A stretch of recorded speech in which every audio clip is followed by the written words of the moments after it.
नमस्कार। हम लोग उपसर्ग प्रत्यय पढ़ चुके हैं। अब संधि पढ़ने जा रहे हैं।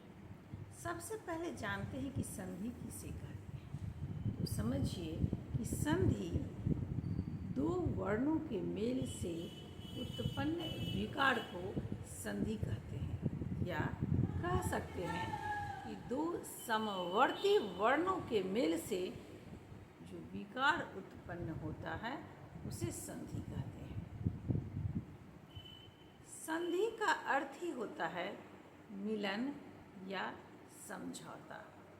इसलिए आप नाम से सुनते हैं बहुत, ये संधि वो संधि, दो देशों का होता है, दो राज्यों का होता है, तो उसका संधि नाम पड़ता है। संधि का अर्थ हुआ निकटता, आप कह सकते हैं मिलन, समझौता।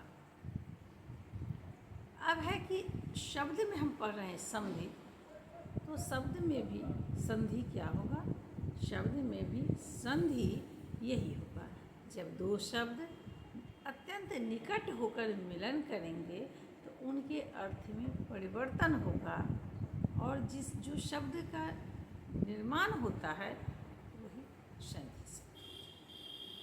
और जब यही संधि शब्द को हम मूल रूप में तोड़ते हैं तो वह संधि विच्छेद होता है। संधि तीन प्रकार के होते हैं जो अलग अलग हम वीडियो में पढ़ेंगे। स्वर संधि, व्यंजन संधि और विसर्ग संधि। संधि में होता क्या है? जब संधि में दो शब्द जुड़ते हैं तो पहले शब्द का अंतिम वर्ण और दूसरे शब्द का आदि ये शुरू वाले वर्ण में अति निकटता होती है और दोनों जुड़ जाते हैं। कुछ उदाहरण देख लेते हैं। अभी अलग से तो प्रकार में पढ़ेंगे, एक उदाहरण देखते हैं। जैसे आप देखिए, विद्या जोड़ आलय, विद्या जोड़ आलय विद्यालय। वधू जोड़ उत्सव, वधूत्सव। मनः जोड़ योग, मनोयोग। अर्थ का परिवर्तन आप देख रहे हैं। यही होता है आपका संधि।